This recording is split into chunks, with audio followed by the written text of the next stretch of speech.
జూబ్లీహిల్స్ ఉప ఎన్నికలో కాంగ్రెస్ అభ్యర్థి నవీన్ యాదవ్ తరపున మంత్రి సీతక్క ప్రచారం చేశారు. బోరబండలో నిర్వహించిన స్ట్రీట్ కార్నర్ మీటింగ్లో మాట్లాడిన సీతక్క నవీన్ యాదవ్ విజయం జూబ్లీహిల్స్ అభివృద్ధికి కొత్త మలుపు అవుతుందన్నారు.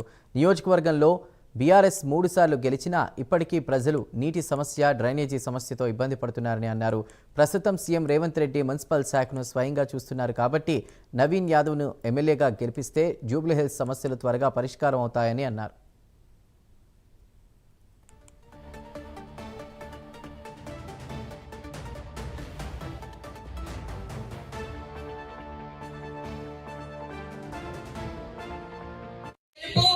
ఈ యొక్క జూబ్లీ హిల్స్ కు అభివృద్ధికి మలుపు.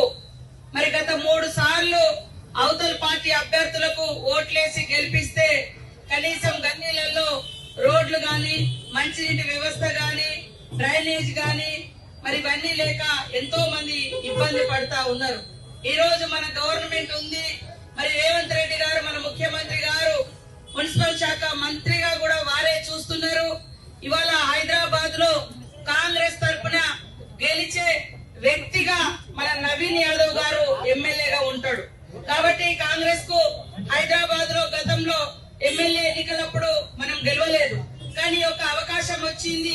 ఈ మోకాను వాడుకొని మనం గెలిపించుకోవడం మూలంగా మన గల్లీ గల్లీ, మన ఊరు, మన వాడలు, మన పల్లెలు అన్నట్టుగా మరి డెవలప్ ఎట్లయితే అవుతున్నాయో ఇవాళ ఇందిరమ్మ ఇల్లులు హైదరాబాద్ సిటీలో